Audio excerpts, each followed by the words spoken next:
The achievement test, and of course achievement tests have been around since human beings have been around in one form or another.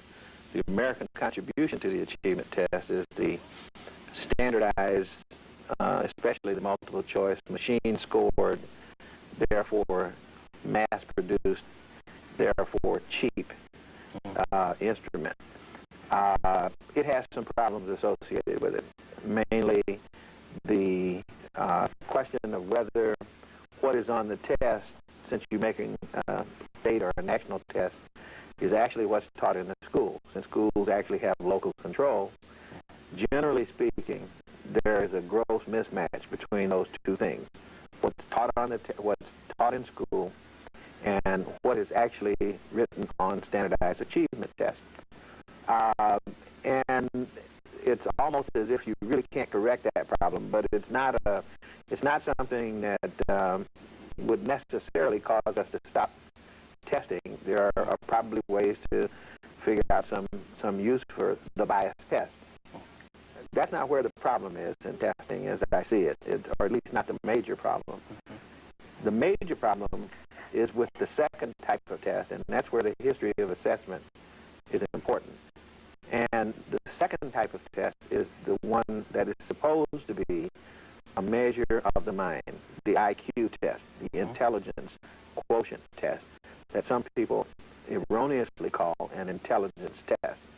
And that test was actually developed in Europe, in France, and the person most popularly associated with the use of the test in the schools is, of course, Alfred Binet and his colleague Simon. And so Binet and Simon, in response to a request from the French government to look at this massive influx of children that were being enfranchised so that they go to school for the first time. Poor kids. They said, well, maybe we ought to look at these kids and see if they need special help. And so that's the kind of problem they posed to this psychologist, Binet. And Binet, being really a model professional, did what a professional should do. He framed the question the way the professional would see it more than the way the public policymaker would see it. He said, well, really, maybe what I want to do is to find out if I can create an assessment instrument that will tell me where a child is now, in order that I can find out what I have to do to make that child do well in school. And this is really the nub of what I want to say. That his assumption was that that children who did poorly in school could be helped. In other words, that their intelligence could be boosted. Literally, the intelligence itself could be boosted. His concept of intelligence could be boosted with what he called mental orthopedics or mental therapeutics. So he did create a test which became known as the Binet IQ test, Binet Simon. And he also, however, created a remedial education approach, what you might call special education strategies, remedial strategies. And he worked with children, and he found that he could raise their scores on his test, which is what he had expected. So he created not only a test, but a way to help kids. The concept, as it came across the Atlantic to the United States, largely the work of people like Louis Terman at Stanford University. What time period are we talking about? Terman's first test would be 1916, Stanford University. And it became the Stanford Binet or the Terman Binet. And it really shouldn't have the name Binet at all, because Terman turned Binet's concept, both concepts, inside out. The first concept he turned inside out was the idea that intelligence could change with good teaching. And for Terman, intelligence was fixed and could never change. And therefore, the goal of the testing process using intelligence tests in schools is to find out who's dumb and who's smart and to put them together in those two different, or three groups actually, smart, medium, and dumb. That therefore, for Terman, he also turned the second concept inside and out, which was that you can't help someone with a low IQ to become high functioning. So where Binet had actually conceived of it and done it, Terman conceived the opposite, and of course nothing happened as a result. Those are two models for thinking about the use of intelligence tests in school. The earlier was produced to help. The earlier was produced to help, and the other was produced to weed out, to place in custody, to rationalize, to justify. Now, what's important about this is that it wasn't just Terman who bought this idea, but Terman's idea was bought by the educational establishment in the United States of America and the psychological establishment. So we have been using that model of thought about how to use tests since 1916, really, and it has had a devastating effect on the organization of the school, or at least it's been associated with a dysfunctional school organization, and it has had a devastating effect on the lives of children as a consequence of the rupture of the school, because we actually created schools to fit what we got out of IQ tests. We run gifted classes, normal classes, and retarded classes. And then we even break the retarded into other subgroups, severe retardation, mild retardation. And we do this with the help of tests. The funny thing about it, though, is that in the last, some of us have been arguing about these things now for almost 30 years to try to change the model back to Binet, back to the model that Binet had. That is that the use of standardized IQ tests, not achievement tests, but standardized IQ tests, could be justified in school only on the ground that you learn something that would enable children to benefit more from school than they would otherwise. Now, the funny part about that is that we now have a whole body of research that shows that was never true. In other words, that the diagnoses that we make are invalid, and that the services that we provide do not work. In fact, I'm carrying right here this article from May 1991 in the Harvard Educational Review by Thomas Skirdick. It's called The Special Education Paradox. And that's, if I can sum it up, that's basically what he does, is bring the research literature together for people who support testing and special education as it now is, and people who want to make changes in it. And the funny part about it is that they all agree that the diagnostic process does not work. The ones who support and the ones who oppose.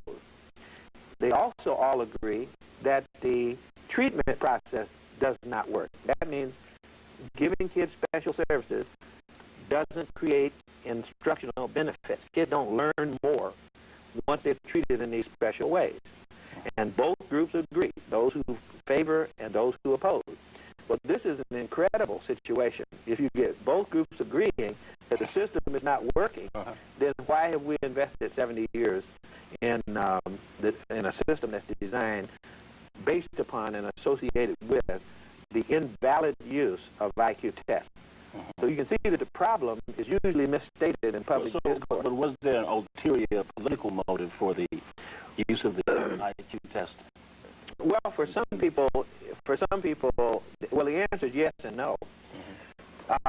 There's an excellent book by Leon Kamen called The Politics and Science of IQ. It's interesting that you asked this question because the title of that book embodies the answer to your question, that there is a science of IQ, and there's that group of people who are seeing it that way and trying to use the IQ test scientifically. And that's invalid, by the way, as Kamen and others have shown. But in addition to that, there's a politics of IQ. In other words, there are people like the creator of the IQ test in America, Louis Terman, who himself had very interesting political ideas, especially racist ideas about black people and other people. And for example, he said no amount of voting, no amount of education would ever make us capable voters or good citizens. In other words, we couldn't be helped. Our IQs were too low as a group. Person who created the Stanford Binet. That's Terman, Louis Terman. That was his view. In other words, he not only had that view, but was associated with a whole body of psychologists at the time who belonged to groups like the Human Breeders Association, who believed in social Darwinism, that it was their job to act to purify the races and to get rid of the dumb people. And they had something called the Eugenics Research Association, and many of the prominent psychologists of the time belonged to the Eugenics Research Association. So that's political. That's not just, it's not just educational. That's making political choices about who lives and who doesn't. For example, sterilizations were conducted in California based on the use of IQ tests. And people lobbied the state of California. They passed compulsory sterilization laws for people with low IQs. So how widely are IQ tests used today? Very widely, very widely. Throughout the United States, it's probably certain that you're going to get one or more individual or group IQ tests on your way through school. So when do you, using their measurement and concept, when do you know that you're smart, and when do you know that you just quite don't have it? Using their measurement and concept, there's a range of scores that have been developed.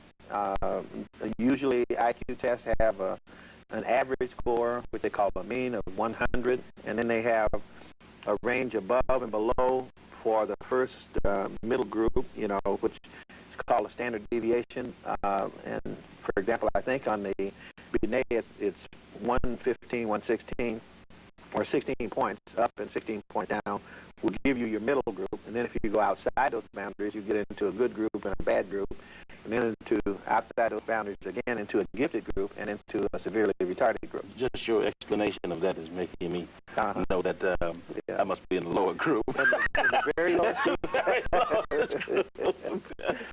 Is there any truth to the charge, and you've already touched on this, that these tests are culturally biased?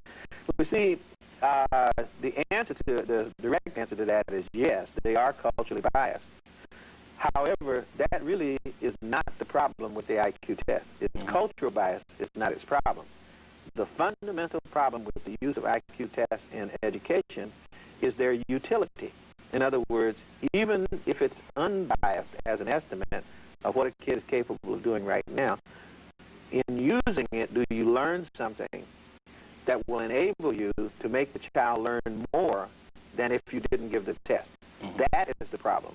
And unfortunately, that's not the topic on the table when people discuss IQ tests. They rather discuss the cultural bias. For example, I can illustrate the cultural bias just by telling you that a large part of the IQ test score is related to the type of vocabulary that you have.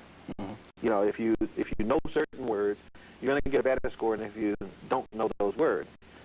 And we also know that the words that you know are a function of your social group. Okay, right. That's a bias. In other words, if I sit down at a test section and I'm looking at words that I've never seen before, and you're trying to make estimates of what I'm capable of doing based on something that I've never had an opportunity to practice, you can see the bias right there. So is it not only culturally biased, but maybe even class bias? It's culturally biased, class bias, sex bias.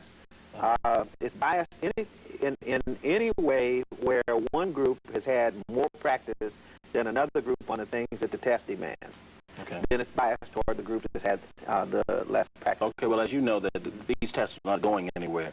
They're here with us for a while. They're going to be with us for a while. And many students just want to know how can they perform better on these tests. Well, okay, that's interesting, too. And I think the first thing that they need to know is that one way to perform better is to be clear in your own mind about what the test is and what it does. Because many students believe that the test actually is an X-ray of their mental powers, and it isn't. And so you have to put that out of your mind and realize that as far as IQ tests are concerned, it is a game. Okay, in that case, since you don't have the power, we don't have the power to stop the game, but you do have the power to win the game.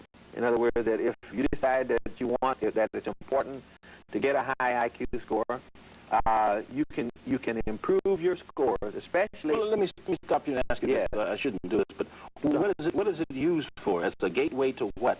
Well, you know that IQ tests are used to determine what kind of course you get to take in school, the curriculum that you're going to be offered.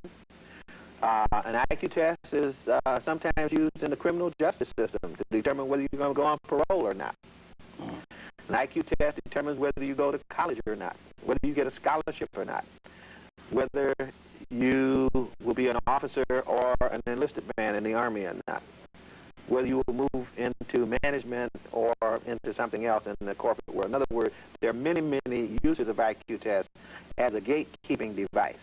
Okay. And so that's what the use is. Okay, now how to do better on the test? Okay, this is an extremely important thing especially for African people to know, because our scores tend to be about, as they say, a standard deviation below average. That there's that kind of mismatch between the means of African American group and European American group, for example. There's a nice book that was written by a man who used to work for the Educational Testing Service his name is Paul Jacobs. He wrote a book for parents on how to raise the children's IQ scores. And it's important that he wrote it because as an item writer for the Educational Testing Service, he was familiar with the little tricks of the trade that have nothing to do with intellect. But if you know these tricks, you can raise your scores. And so, in effect, what he did was to tell trade secrets in this book, which is almost hard to get. In fact, I think the book is out of print, but you can get it in libraries. Libraries have it. And the title of the book is called Up the IQ by Paul Jacobs. And I hardly recommend every parent get Up the IQ because there is an explanation of how these questions are written and also how to respond to them with examples, practice examples. And when you practice these examples, it will raise the scores of low-performing children just by being exposed to things like this that they haven't been exposed to before. It teaches them how to think critically about the kinds of questions that they're being asked. And that would be one way. A second way is, and most African Americans don't know this, but people who are fluent do know it, and most of us are not fluent, so we don't know. But coaching works.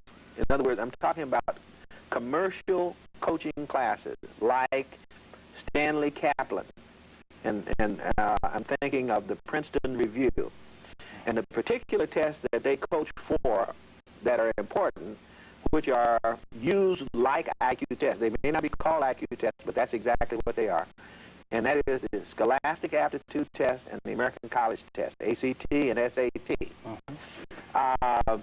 And not only those tests, but all major standardized tests are tests for which coaching is available, usually through these two coaching services. But in addition to that, the NAACP has had coaching services for those two tests as well, and they are very successful in helping to raise scores. And what's important about these tests is that some years ago at Harvard University, there were two professors, Warner Slack and Douglas Porter, who wrote an article in the Harvard Educational Review summarizing the coaching literature, and they talked about how you could raise scores almost 100 points,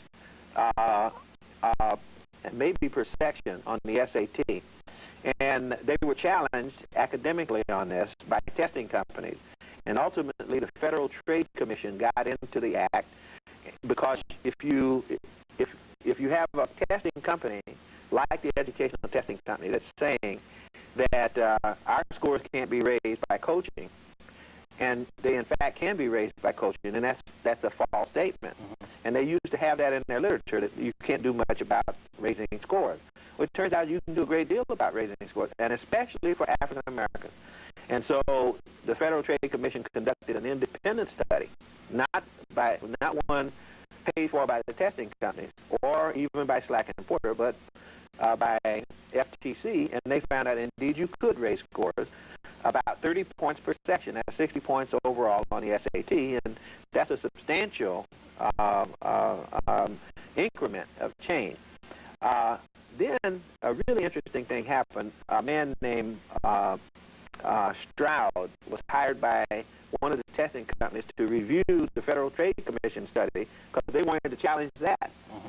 Well, in the process of challenging it, he confirmed the Federal Trade Commission study, but he also asked another question by pulling black people out as a group and looking to see if you took black people by themselves, did they benefit from coaching as much as white people?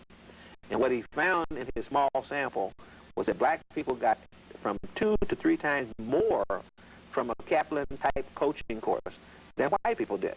Mm-hmm. And of course, that to me is an incredibly important piece of information. And there's a reason for it. You know, what is that reason? Well, the reason is very simple: that most black people are unfamiliar with the type of material. You know, and most of the people who have been taking the test before had many opportunities, either through their normal vocabulary and normal associations and income levels or what have you, or even through coaching. You know, because especially in private schools, elite private schools know that you can teach people how to pass these tests, and that's part of their curriculum. But most of us don't go to the elite private schools. We go to public schools. And so for that reason, we don't know and even feel guilty and think that we're cheating if we practice the type of questions that we're going to have on the test. And everybody else, if that's true, then everybody else is cheating. and this is the way other people are doing it. This is how other people are doing it. Before we even get to the test, what can parents do in terms of modeling for their children to get them off to a good start? There are a couple basic things that parents can do, and you know, it isn't fair to call upon parents to imitate the professional behavior of teachers. You know, it isn't fair to expect that they can do all the different kind of things that teachers can do. Nevertheless, there are some very powerful things that a parent, even without any kind of specialized preparation, can do.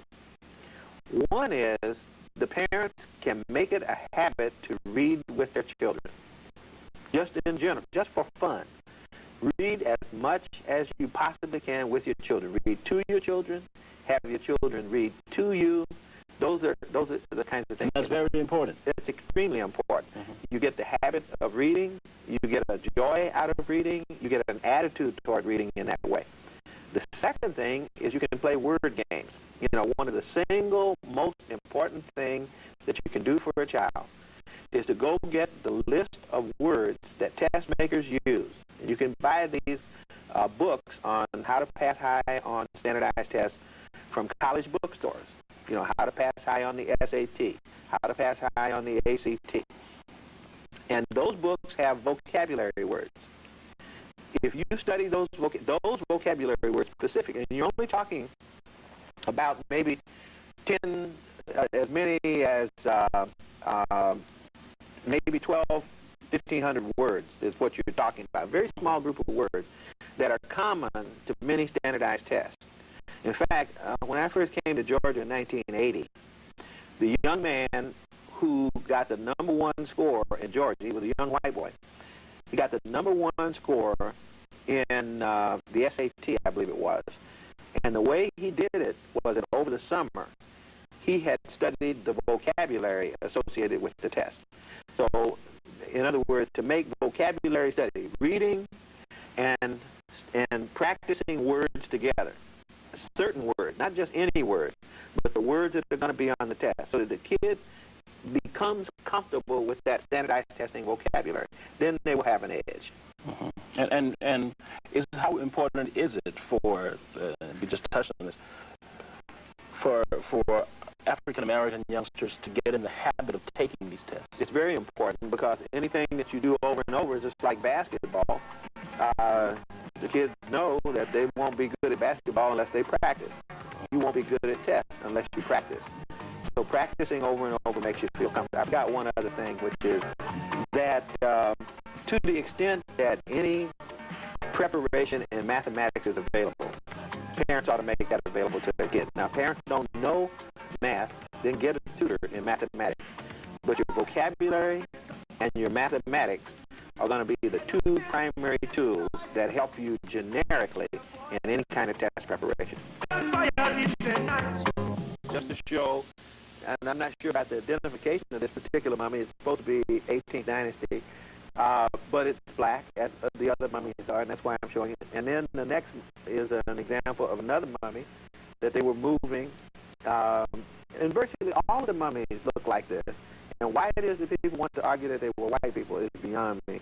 Now, this is the mummy of TEST, and I want to call your attention to some of the features of this mummy. Most people have never seen the mummy of TEST in any of these conversations. Matter of fact, most people have never seen mummies of the kings and queens. She's important because she is the mother of the Pharaoh of the Liberation, who drove out the first invaders from ancient Egypt. She's the mother, the queen mother. I want you to look, though, at her physical makeup. This mummy, unfortunately, I've got it in black and white rather than in color. Some of them are in color.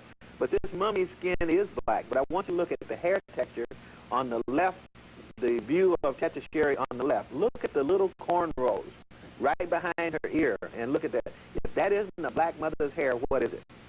You see, if you show this picture on the front page of the New York Times, you got some explaining to do if you're calling her a white woman. Good evening and welcome to For the People and the second part of our conversation with Dr. Asa G. Hilliard III, the Fuller E. Calloway Professor of Urban Education at Georgia State University. In this segment, we discuss the effort to include African history in the nation's school curriculum. We begin by asking Dr. Hilliard, what's wrong with the present curriculum? For African American people, the thing that's wrong with the curriculum is that we basically aren't in it. You know, that we're human beings who've been on the face of the earth for 200,000 years, and you can't tell that from the average school curriculum. In other words, there is... Say that again now. Say that again. We have been on the earth for 200 to 250,000 years as Homo sapiens sapiens. We're the world's first people. And so we've come through human development and the development of civilization. And most of our history is pre-slavery, is before 1492 in the Western Hemisphere. But if you can go all the way through school, through the 12th grade, and you wouldn't know that. You wouldn't know that we were there, except at background, and you wouldn't know that we had, at different times in history, major parts to play on the world stage, which means that whatever history is being taught or reflected, if it's not being taught, for example, it's being taught if it's a world history course, it's reflected if it's a course in mathematics that has reference that leave African people out of mathematics, when in fact they were in mathematics in the ancient world, and in the even more contemporary world. You know, there's good documented evidence for what Africans have done in those areas. But you couldn't tell that in school. That means that the school curriculum is incomplete. In other words, it's not truthful. Or at least it's not, in some cases it's false, and in other cases it is simply incomplete, and in that way also not truthful. So the struggle is really to organize a more truth-centered curriculum in terms of the world's population, of which African people are a part. And we think that's pretty reasonable. Clarify for us, please, the difference between the so-called Afrocentric curriculum and a curriculum of inclusion, to use your word. Well, I use the term curriculum of inclusion and the term African-centered curriculum. I also don't like the term Afrocentric because I think it's a Euro-centric term. Explain what you mean now. Well, because there's an O in Europe, but there's no O in African. So if you're going to abbreviate Europe, it's appropriate to abbreviate it as Euro. But if you're going to abbreviate Africa, you don't abbreviate it Afro just because you did Europe as Euro. It would be Afri because there's I in Africa. But a proper name, in my opinion, ought not be abbreviated as a nickname anyway. And so it ought to be African-centered if you're going to use that terminology. But, I mean, that's a small point. It's just... go ahead. But the term African-centered is, number one, is highly confounded in the discourse about what is supposed to take place in school. Highly confounded in the discourse. What are you saying? It's mixed up. Talk to your mama. Why don't you let me talk the way I want to talk? I'm going to leave your book. We have God. Yeah. I have my professor said he's going to be watching me. But no, it's a term that means it has different meaning for almost everybody who uses it. And so since you don't have the same meaning, you know, people who use critics of the movement mean one thing by African-centered. The guy who created the term and popularized the term, not created but popularized it, was Malafi Asante. And Dr. Asante is, I guess his book is titled Afrocentricity. It's a very brilliant book. And is a leader in the movement to make changes in education. So that term, the one problem is that you have to have a language that people agree on in definition. If they don't agree on what it means, then you can't have a good conversation.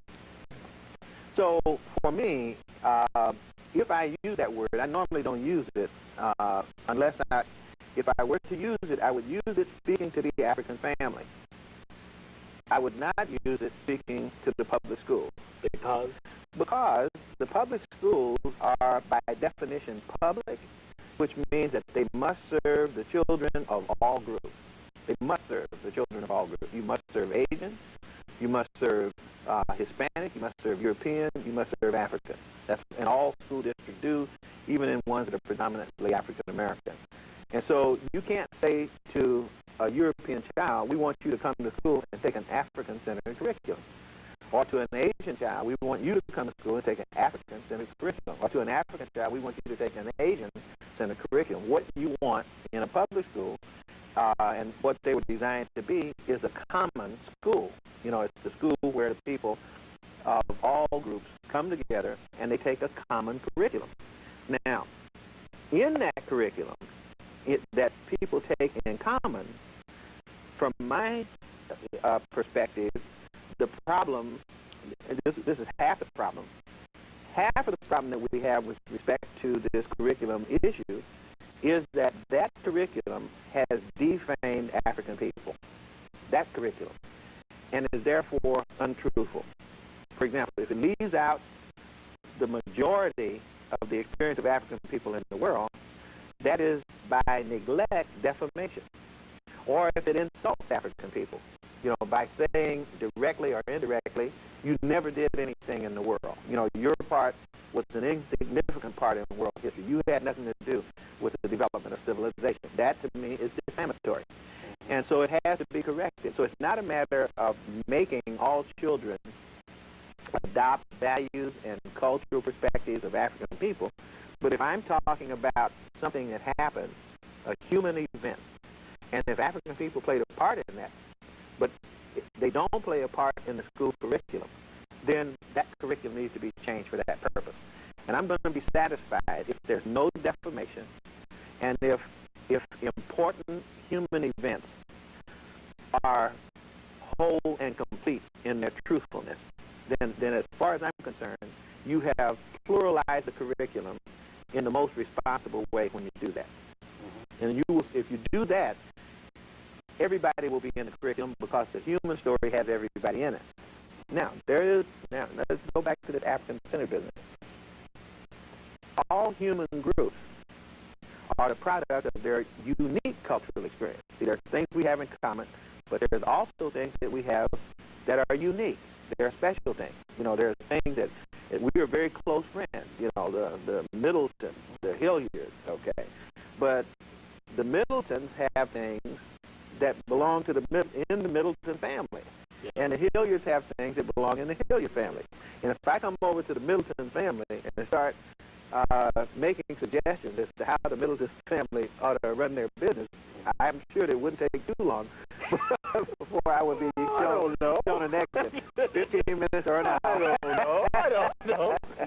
And so I'm just saying, we recognize that at the family level. This is also true at the large family level. The African family has an agenda, and I believe that it is absolutely essential that every group of people have an independent concept of its goals and direction as a people, an independent concept, which means that it must also have an independent effort to socialize its children. In other words, the African community must socialize its children. It is bound to its cultural experience. You can't escape it. You know, you may modify your cultural experience, all groups do, but I'm a product of what got me to the point where I am. And therefore, it's legitimate for me to try to understand my own cultural and historical experience, and I believe it's the obligation of my African family to take on that responsibility. Now, in that sense, if I were to use the term African-centered, I would use it addressing an African audience, not using it addressing any other audience. So I choose the word infusing. Where African Americans would set up our own schools. Not only your own schools, but you see, your own, let me call it, your own socialization process, which would include schools. For example, you might have things like black independent schools. That's one kind of independent effort. But there are other kinds of independent efforts where kids may go to public school, but they also go to the YMCA. They go to the clubs, you know, boys, girls clubs, where fraternities and sororities have an education and socialization mission. The Masons, the churches, and all of that. So that's places where some of the job of passing on the social tradition to your children is carried out by those community agencies. So it's a broader job than just simply the school experience itself. And that's African-centered. It must be. Okay. It absolutely must be. It's simply, if I were going to pick a word, I'd just say it's community-based education. That's what it is. It's community-based education. Now, if you try to teach me and you never refer to me, you never refer to my history, my literature, my art, my science, my social studies, and everything, you never say anything about that, then I think you, from within the family, are miseducating. And so it's not an either African-centered education or a European-centered education. It ought to be both an African-centered education as far as the community-based education is concerned, and a true-centered education. In other words, I should not be forced to take a European-centered education, but a true-centered education, which means that, you know, we're going to look at the good things and the bad things about Europe and Asia and Africa and everybody else and try to get the truth of the human experience comprehended. And that's something that we can do in common. What kind of information specifically should we expect to see in a curriculum of inclusion? Well, I think that now we're talking about what takes place in common. When I say curriculum of inclusion, I mean that the actual truthful experiences that I've had need to influence the curriculum of this school. So as I said, what was missing earlier that belongs there for African people is very simple. You know, there's a body, an incredible body of information on what African people have been doing for the last few thousands of years that belongs accessible to those who write, that should be accessible to those who write curriculum. You know, the development of early man, the development of modern man within Africa, the migration of African people all over the world, the invasions of the African continent by different groups of people at different times, the resistance to the invasions, the interactions between African people and other groups of people all over the world, sometimes contributing, sometimes borrowing, the enslavement of Africans, the colonization of Africans, the resistance to slavery and colonization, the segregation of Africans, the resistance to segregation, racism directed against Africans, all these last things, of course, are our 400 years of Holocaust. So those are Holocaust studies, and that belongs in the curriculum too. And then, in addition to that, the role that Africans have played in the human creativities of science, technology, art, music, etc., should be reflected in the school curriculum. And we have abundant data to base these studies on. As you see it, what's the difference between history and contribution to history or whatever? Mm-hmm. How do you see that? Well, if you're going to tell the human story will contain things that people will refer to as contributions. But I wouldn't want to write a school curriculum by saying, okay, now the curriculum is written. Let's see if we can find out what African people contributed to this story. You see, no, I want the story of humanity to be told at the very beginning with all people taken into account. You know, if you're going to talk about as they appear. If you're going to tell the story of the Western Hemisphere, you know, you're going to talk about what happened in North America and South America, then that story's got to talk about the Indians before Columbus. It's got to talk about the Africans before Columbus. It has to talk about the Europeans before Columbus. It has to talk about their interactions, and it has to talk about their problems and their resolutions. And those kinds of things will constitute a human history. And, of course, what we've had is a white supremacist history. You see, and that's different. Oh, why do you say that? Well, white supremacist history is one that ignores the true contributions of other people, that inflates the meaning of the contributions of one group of people, specifically Europeans, and that at one point in time was overtly anti-African, you know, to the extent that it drew caricatures and burlesqued the experience of African people. It made us look like comedic figures, inadequate figures, and so forth, which was untrue. Speaking of caricatures, what kind of role would you say the white scholars have played in really making the so-called Afrocentric or curriculum of inclusion movement, thrust, possible? What kind of role have they played in their so-called scholarship?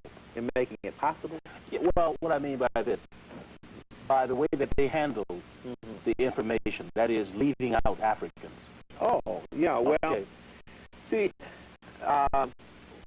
there's white scholars and black scholars, but within the white scholarly group, there are people who take different positions. You know, in other words, there are conservative white scholars right now who are literally anti-African in their curriculum orientation. You know, they really don't want certain kind of truthful information to be shown. I'm going to give an illustration of that in a little bit.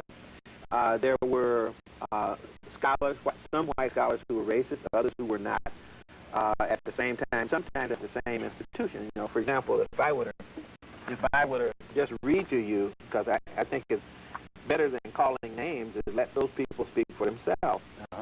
Here's Arnold Toynbee, a white historian, says, when we classify mankind by color, the only one of the primary races which has not made a creative contribution to any one of our 21 civilizations is the black race. Now, that statement is patently false, but it was made by one of the most respected British historians in the world. Frederick Hegel, also a European historian and philosopher, he said, Africa is no historical part of the world. It has no movement or development to exhibit. Historical movements in it, that is in its northern part, belong to the Asiatic or European world. Egypt does not belong to the African spirit. What we properly understand by Africa is the unhistorical, underdeveloped spirit still on the threshold of world history. And this is the attitude that produced the current curriculum. It produced the current curriculum, right? You had, in other words, you had slavery and you had colonization, followed by segregation and apartheid. That had to be justified. The professors were called in to justify it. You know, psychologists said it's okay to enslave those Africans because their brains don't function like white people's brains. the historian said it's okay to enslave those Africans because they've never had a history to be proud of anyway. We're doing them a favor.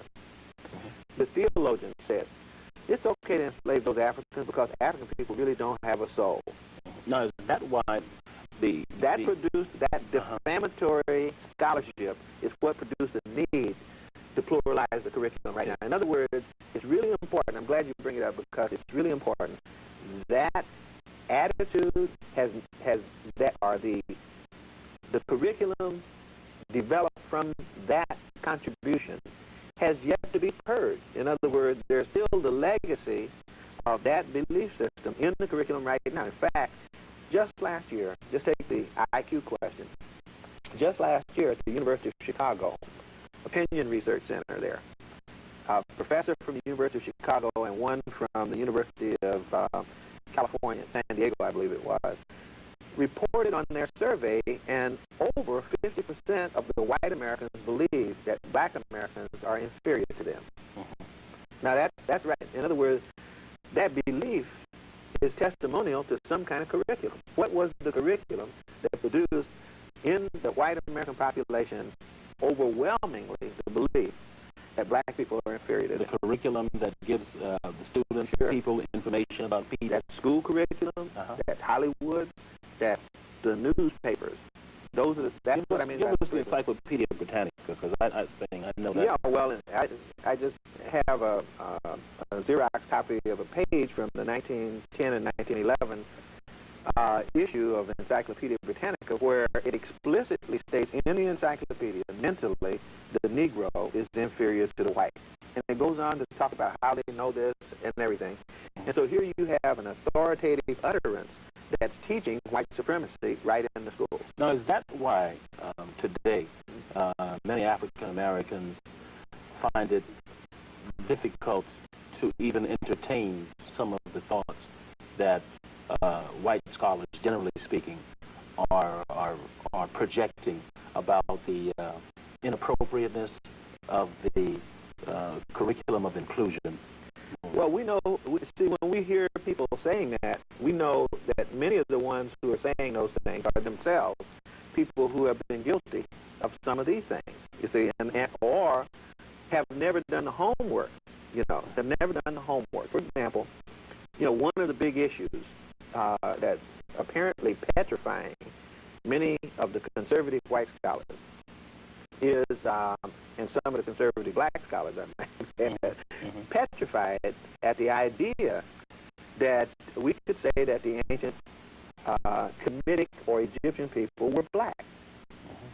They're petrified at the idea that Egypt, ancient Egypt, as they call it, Kemet as it should be called, is a black African civilization, in spite of the fact that it's on the African continent, in spite of the fact that it's been on the African continent as long as it has existed, in spite of the fact there's no fence between Kemet or Egypt and the rest of the African continent, no barriers, that somehow in their mind there is a white wall around the country, and within it only white people function. That's totally false.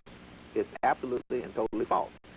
And we can show it. We can show it's false, but more than that, what's even more interesting about this is that it's almost as if there's a collaboration with elements in the news media that will allow the fact that a controversy has emerged to be discussed, but will not allow the data about which the controversy is conducted to be exposed.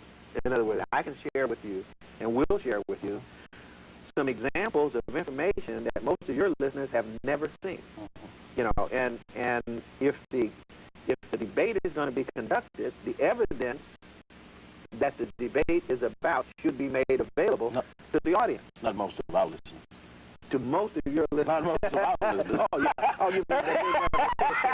I know you have an extraordinary group of listeners and viewers. And viewers. But I've got a couple they haven't seen.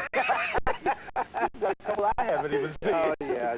So we have to take care of that. But right. speaking of conservatives, I want to read a quote from one of them, and another quote from the eminent scholar Dr. Carter G. Woodson. The first, George Will. He says in the Daily News, dated December 19th, this is maybe a year ago. It's entitled, Let's Face It, Europe's Our Inspiration. Eurocentricity is right in American curriculums and consciousness because it accords with the facts of our history, and we and Europe are fortunate for that. The political and moral legacy of Europe has made the most happy and admirable nations. Saying that may be indelicate, but it has the merit of being true, and the truth should be the core of any curriculum. Well, I agree with one thing. The truth should be the core of any curriculum. That part I agree with. But do you think the slaves were happy? That's part of European civilization. The enslavement of the entire population of Africa and the removal of a significant part of those under duress to other parts of the world. Would you say that made the world's most happy people? The colonization of the continent of Africa, that means the removal from control of their own destiny of all the Africans who remain on the continent, with the exception of Liberia and Ethiopia. I'm sure they were happy, that made for happiness, and of course that wasn't, I guess these were examples of democracy, I suppose. I heard someone recently say that when you look at what America has become, right, the slaughtering of the Native Americans and the enslaving of the African Americans was well worth it. Yes, for the ones who didn't get slaughtered or who did the slaughtering, it was well worth it. We're responsible for a large part of the wealth of the world because we were free. And I'm sure Indians who lost their lives in their land made a contribution to their natural resources to this whole thing. So it's a little hard for me to see how that could be glorified. It's a fact, and I think we ought to go ahead and tell the truth because that's part of human history. But I think we tell the truth, the whole truth, and nothing but the truth, and then I'll be satisfied.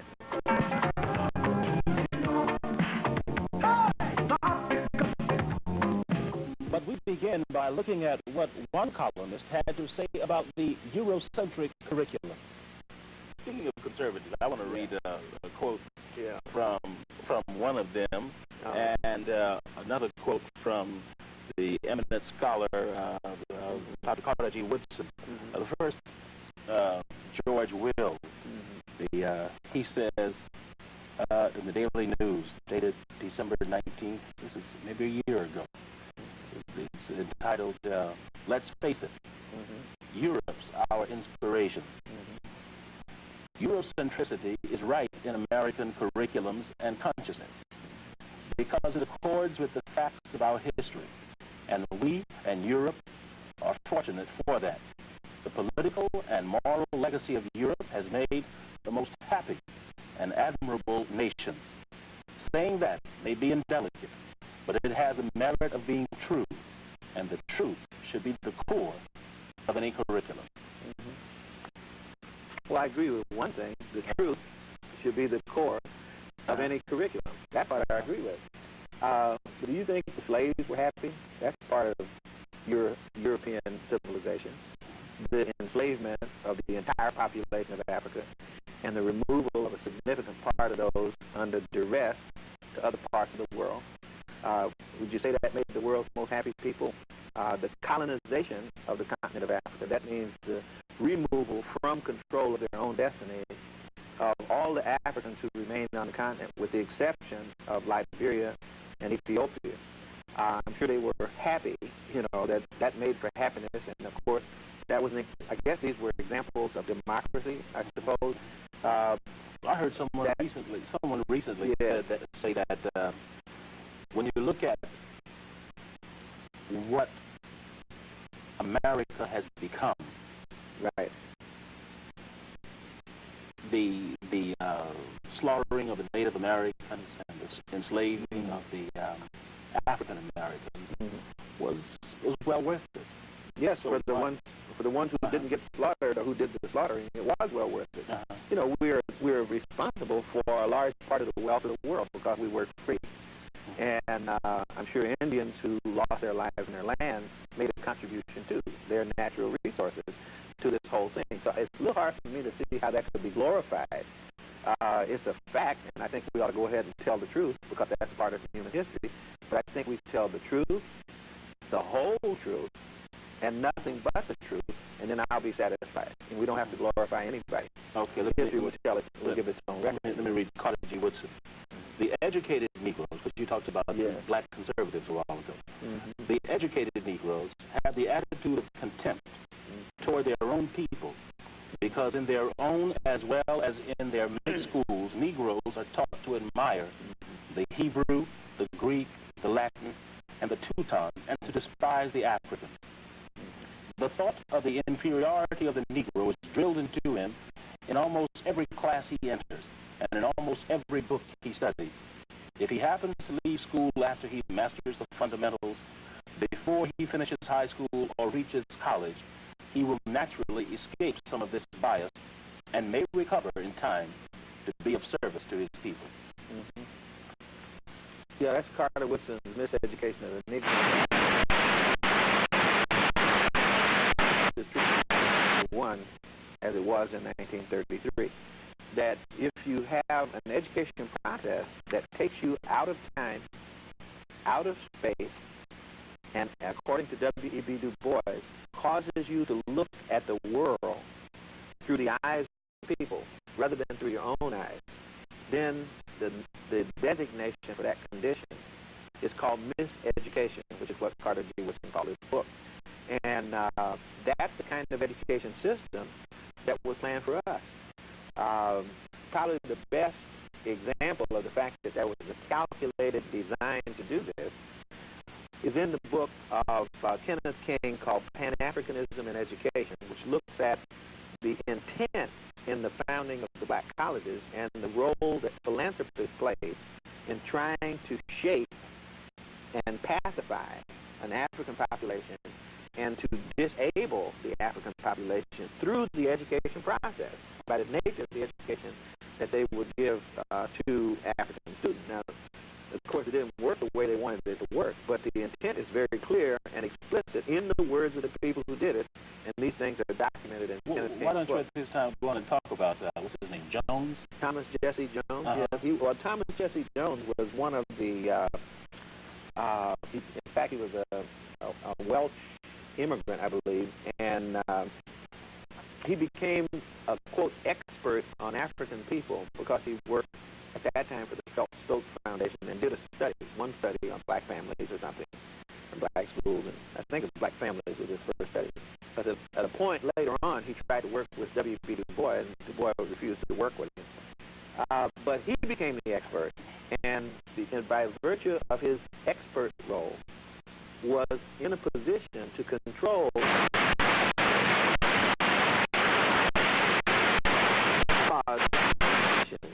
not having an expert, would rely on his recommendations and the recommendations of the people around him, such as the Troika of C.T. Laram of South Africa and E.K. Oldham of England. These three men formed kind of a network and together designed black higher education in Africa and in the United States of America. This was between 1910, approximately 1910 to 1930 or so. So for almost 30 years, Jones was at the peak of this group. And you should see Jones's speeches to see his disdain for African people.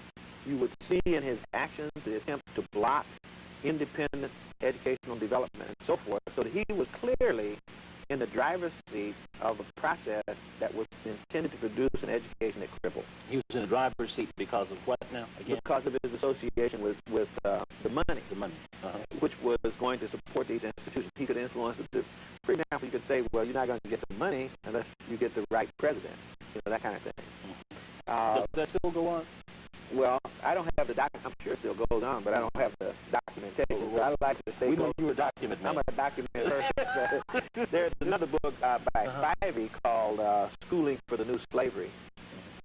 Donald Spivey, and it gives some of the same things. It gives you case studies of institutions and how this hidden control, not for the interest, the primary interest of African people, but for the interest of the people who are donating. You know, they have their own agenda for us, and it's a different agenda than participants as equal at the table of nations. Back to this curriculum thing, we're going to be through with it, because I know you don't want to spend too much time on that, because you're doing what you do. So, but if we can, just one more. Some people have called this the curriculum that is being proposed the feel-good curriculum, where African-American youngsters can go and read these,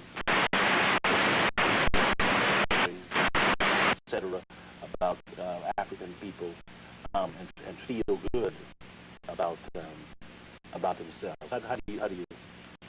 Well, the truth does feel good, especially if we've been told falsehood, you know, and the falsehoods have been falsehoods that have presented negative images of African people. However, that's not the reason. You know, to make the kids feel good is not the reason that I support, nor anybody I know that supports the curriculum effort. That's not our purpose. Our purpose is to make certain that our kids finally understand the truth about themselves and about their relationship to the rest of the world. That's what we want to happen. So feel-good curriculum is not a part of what we're about. That is a phrase that was coined by people who don't want us to find out, and who also support a feel-good curriculum for Europeans. In other words, what do you mean? Well, we're getting ready to have a big celebration about Columbus and a ballyhoo in 1492, and we're going to have a celebration about a person who wiped out whose people wiped out the entire Indian population on the islands. That's genocide. And but we're going to feel good by not mentioning that part of what he did and focusing only on the fact that he was a pivotal person in the opening up of the Western Hemisphere, which he did and ought to be understood in that way. So I don't mean to take away from the meaning of that, but I also don't want to take away from the rest of the truth and to show that that's an example of the fact that the full truth is not really expressed. Most children don't know what I just said about that part of Columbus's behavior, or the fact that he was responsible for the initiation of the slave trade in the Western Hemisphere, the African slave trade in the Western Hemisphere. So that won't be emphasized in the 1992 celebration. Okay, African Americans are not sitting around waiting for this information to get in the school system. No. The information is in the streets, it's in our homes, sure, schools, etc., churches, etc. What if it doesn't get in the school system? Well, I guess we'll be like other groups. For example, there's Asian Saturday school, where they go to school with everybody all week long. But on a Saturday in Atlanta, we have 2 Saturday schools for Asians, Japanese Saturday schools. When I say Asian, I mean Japanese Saturday school. And they study math and Japanese history and culture. Those are the 2 primary things that they do. There are Jewish community centers, you know, and part of what they do is socialize their children, not just in religion, but in general, in culture. There are other groups that, and in fact, we used to do that too. So if for some reason the school fails in its mission, then all the more reason for the community to meet its obligation to provide its own education and socialization for its children. And in fact, we're going to do that, and many people have already begun to escalate their efforts in this regard. The history of Egypt, right, is the focus or the nucleus of this African history movement. Why is it the nucleus? Well, it's the nucleus of the controversy. There's more to the history of African people than the history of Egypt. Egypt is important, but it's not the only thing in African history. There's the rest of Africa, and then there's the African diaspora, and then there's African America. All of that needs to be taken into account. And in terms of the history of Africa, since Egypt is the oldest documented African nation, the records and of the culture and history of Egypt need to be integrated into the history of the rest of Africa in order to understand Africa and in order to understand African people in the same way that you explain Europe by beginning with the Greeks, in spite of the fact that at the time of the Greeks, the British were basically in caves. And so but you don't say that they didn't, you don't say that that Greece is not important to England, because ultimately the influence of Greece will reach to and help to explain what takes place in England. That's also true in terms of the rest of the culture on the African continent. And so it's important from that angle. It's also important because white supremacy has erased the African contribution, especially the black African contribution. And it's absolutely important that we restore Egypt to its actual racial and cultural position on the African continent. In that regard, I can give you some, I don't know if you want to take some time now. Yeah, no, yeah. Maybe I can show you a couple things on this. This is again, not the most important topic, but it's the one that the most ultra-conservative scholars have dug in their heels on, in spite of the fact that many of them, in fact, most of the ones who have dug in their heels have never studied the question of the race of the ancient Egyptians. Even if they're Egyptologists, they haven't studied the race of the ancient Egyptians. They've studied other things, but they feel competent to make statements about areas where they've never studied. Now, it turns out that there are some people who have studied this, and of course the most important person, I guess at the center of this, is the PhD in Egyptology, Dr. Asa Hilliard. And his book, Civilization of Barbarism, was published in French in 1980, and I'll show a picture of him in a moment. Dr. Asa Hilliard and Dr. Theophile Obenga, I will show pictures of both of those in just a moment, were instrumental in causing this meeting to be held. And I'm saying this because I think there are several lessons that can be learned from looking at this example. There was a meeting held in Cairo in 1984. It's called the Cairo Symposium on the Peopling of Ancient Egypt and the Deciphering of Meroitic Script. In other words, this was a debate on the race of the ancient Egyptians. This was the only scholarly debate that I know of that's ever been held, which is set up the way a debate is supposed to be set up. That is, with all the people who are equally well prepared invited to the debate. 20 Egyptologists came to this meeting in 1974. One of the lessons that we learned is that even though this meeting on an important question was held, it's never been reported in the American press. Even though there's a fight going on over the race of the ancient Egyptians, there has yet to be a meaningful reference to the content of this debate in the American press up to now. So it makes you think that people really don't want to know what went on. And it's important because the two people that I mentioned, the two Africans, the only two Africans out of the 20, Theophile Obenga and Asa Hilliard, not only two Africans because there were some Arabic people from Egypt who were there, but there were British people, German people, French people, Canadians, United States, and what have you.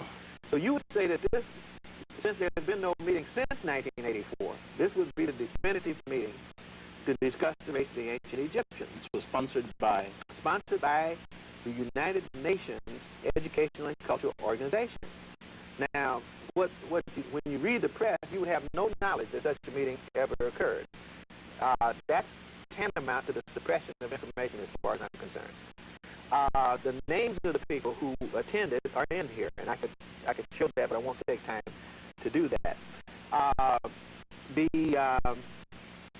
Let's see. I had a couple of other things. Let me go to the pictures now, and I'm going to talk you through some of the kind of evidence that was presented at the Cairo Symposium. The first slide is the slide of Dr. Asa Hilliard, and Asa Hilliard is the author of this book, Civilization of Barbarism, and he's shown in the slide on the left. It's important because you could not find this out in the general press. That man is a PhD in Egyptology from the University of Paris. At least he was when he lived. He's dead now. He's also a nuclear physicist. He was a mathematician, chemist, historian, and linguist. In other words, he was a multidisciplinary academic specialist.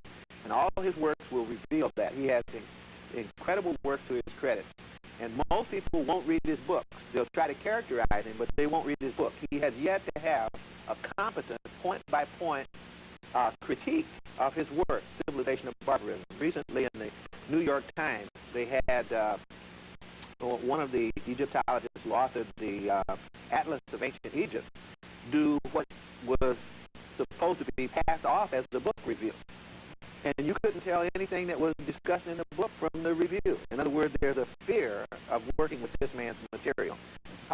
So he's ignored, generally speaking, because he's too tough to handle.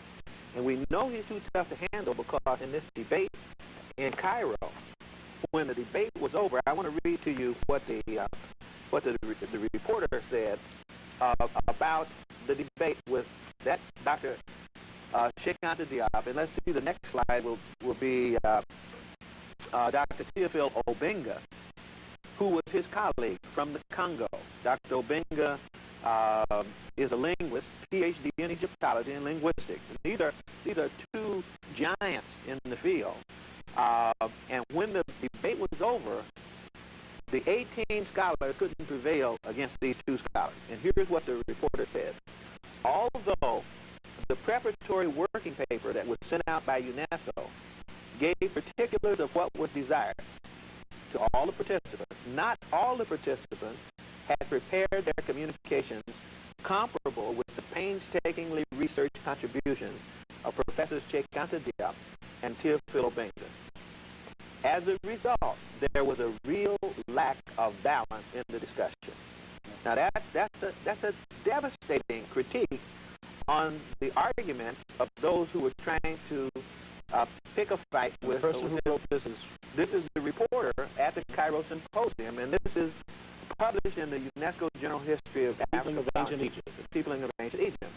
Now, what was it that was so strong? What kind of evidence did they present that was so strong? Before you get to that, yes, the New York Times is there, of course. No. George Will was there, of course. No. I don't think George Will knows anything about it, or the New York Times knows anything about it. Or if they do, then they're irresponsible for not mentioning it. You see, even if you disagree with it, you have an obligation to acknowledge the existence of these kinds of things. Because in omitting this, they give the impression that the arguments are trivial. And the arguments are not trivial, they're profound. Whenever we've had the opportunity to go skull to skull on these things with the people who call themselves authorities, this is the result. The UNESCO Symposium is the result. Go ahead. Okay, there were several lines of evidence presented by Theophile Obenga and also by Sheikh Anta Diop. And what I'd like to do now is just take one line of evidence. I'm going to show a very few images of ancient Kemet or Egypt that normally are not seen. Anyone could see these. I mean, they're not hidden from view, such as the one that's on the screen right now. A picture of what we call the Sphinx, although you almost never see it from this angle. In profile, clearly you're looking at an African monument. When you see these monuments copied in the United States, then the next slide will reveal what the difference is between the original and the copy. In other words, this is how African history gets lost. This is a good case in point. So I'll show just a few of the images that ought to be available in the newspaper when we talk about this topic to determine whether it's really trivial to talk about the race of the ancient Egyptians as being African in Africa or not. Now this chronology, this chronological chart is very important to us.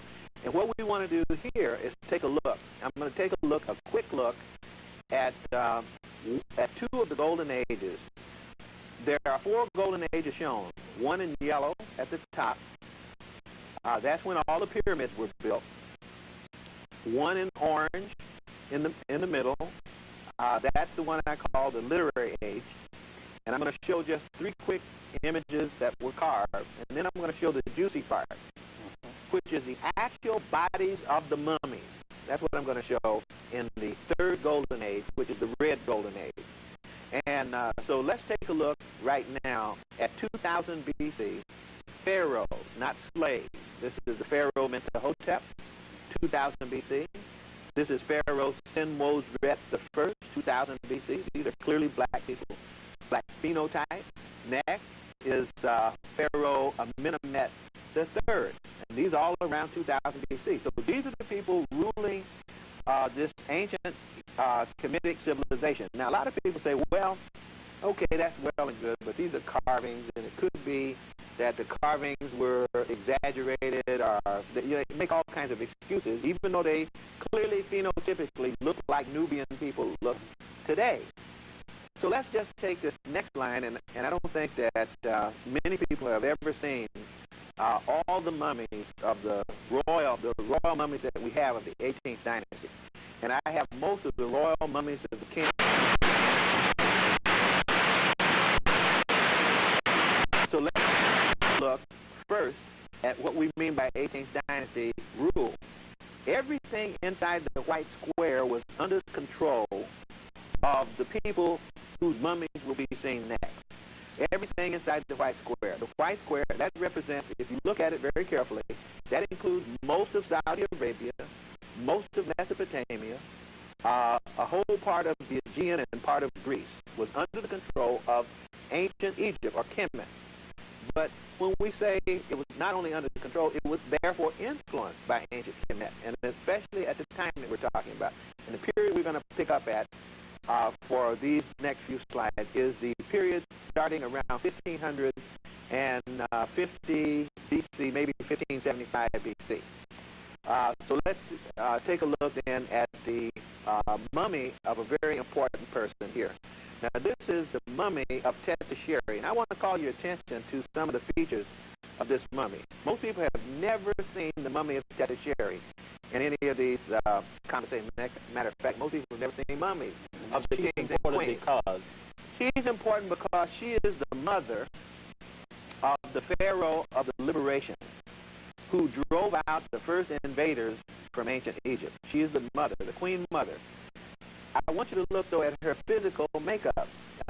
This mummy, unfortunately, I've got it in a black and white rather than in color. Some of them are in color. But this mummy's skin is black. But I want you to look at the hair texture on the left, the view of Tetisheri on the left. Look at the little cornrows right behind her ear, and look at that. If that isn't a black mother's hair, what is it? You see, if you show this picture on the front page of the New York Times, you got some explaining to do if you're calling her a white woman. Now let's move on, because her son, Second Enre, is also, in this case, we have a photo of him showing him to be black, looking like the Nubian population of Upper Egypt today around Aswan. Her son is the liberation pharaoh. This is the pharaoh who started this golden age, which was ruled from Africa throughout what is now called the Middle East and part of Europe. Second Enre. Now, let's follow Second Enre with his daughter. So this is mother, son, and now daughter. Now, this woman, Nefertari, whose mummy we will see in a moment, but Nefertari is the queen mother of the 18th dynasty. The queen mother. She is the first queen of the 18th dynasty. Her husband, Pharaoh Amhos, was the pharaoh, and therefore she is called Amhos Nefertari. This is not the wife of Ramesses II, who's also named Nefertari. This is the second Nefertari. But now let's look at her mummy. And she has these cornrows. Look at the cornrows and Nefertari. Being proposed the feel-good curriculum, where African-American youngsters can go. The mummy's on the table. Nobody makes up mummies. Yeah. Okay. Then let's look at Tutmosis. This is one of the Tutmosis pharaohs. I believe that's Tutmosis II. They have him out of order. Next would be on the right was the one on the right was Merin Ptah, who was the son of Ramesses II, who some people think might have been the pharaoh of the Exodus. This one is Tutmosis IV. Again, if you put these pictures in the newspaper, and you hear the argument about whether the Egyptians were black or white, you now must come up with an explanation for how they got to be black if they used to be white.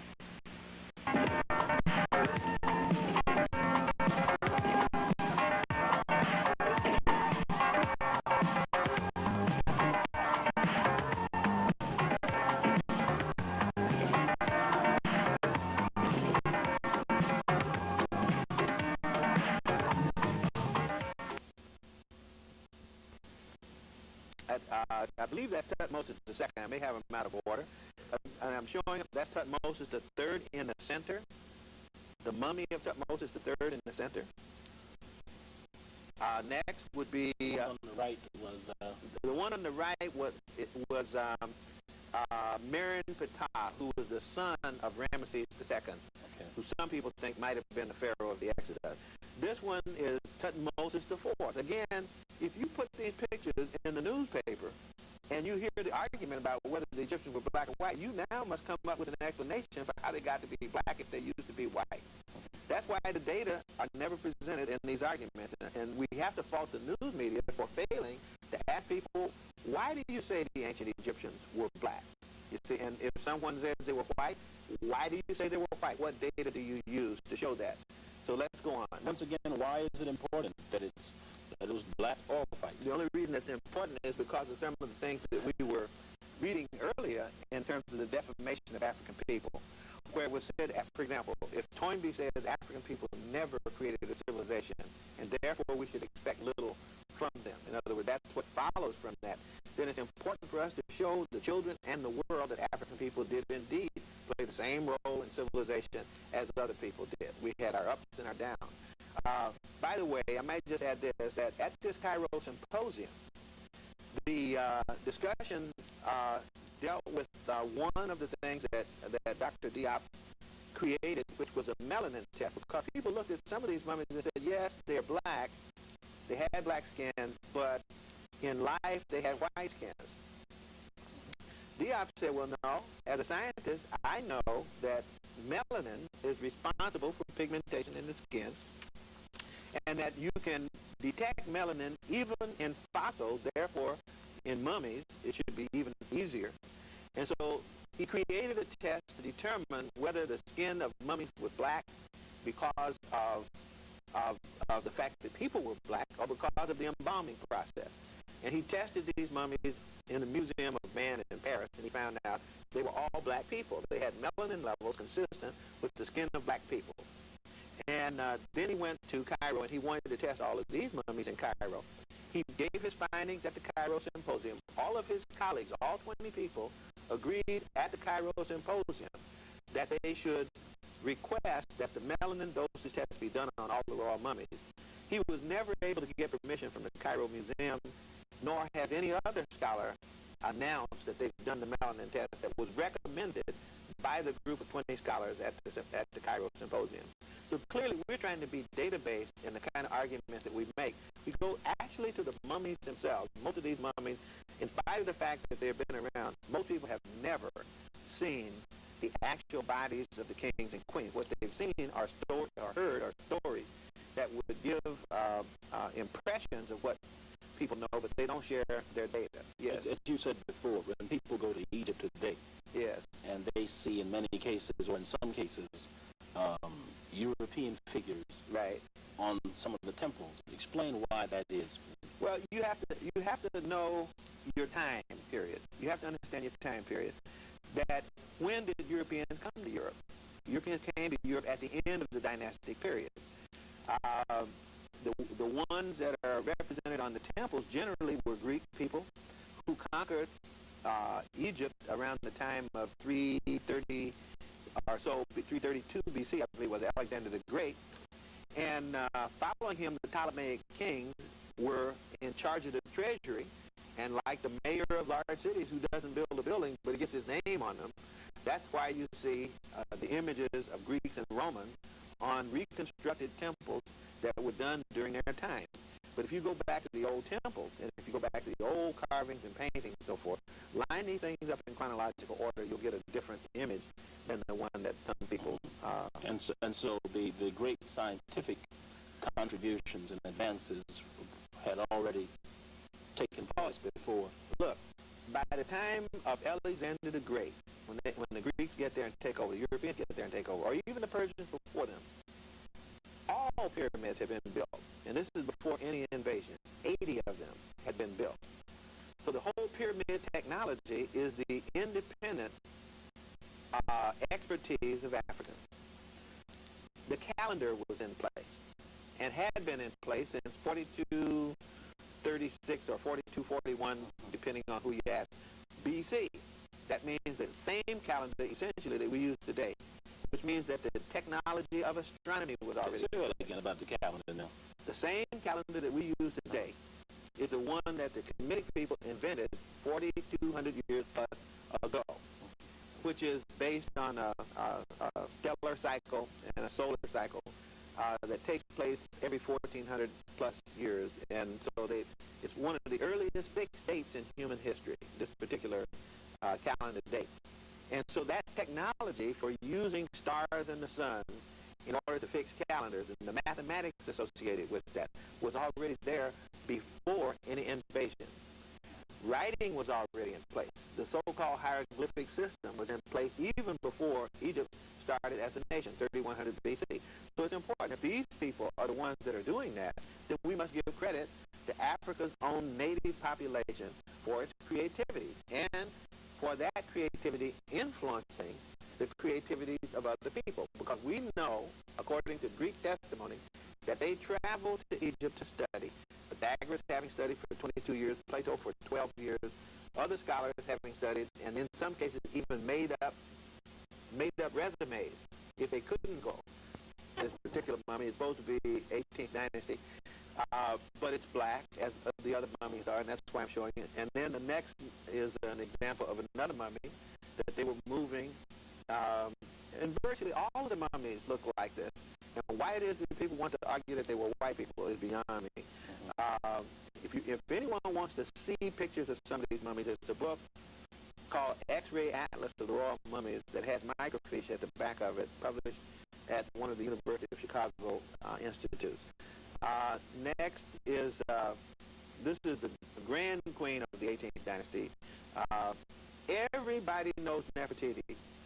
Nobody knows her mother-in-law, who was also a queen and a more important queen than Nefertiti. But Nefertiti looks white, at least the bust in Berlin looks white, and her mother-in-law looks black. So I'm saying that the reason for that is racism. This woman was the most powerful queen in the 18th dynasty. Her name, Queen T. And of course, she's the mother of Akhenaten, and also some people say the mother of King Tutankhamun. And next, we will see the mummy of her son, if that is indeed her son, King Tut, also a black person. And following the mummy of her son, the golden mask of her son, King Tutankhamun. And the last will be an example of how, if you go from the mummy to the golden mask to this illustration of the golden mask in the Los Angeles Times, and finally to the video arcade, you will see how African history gets lost.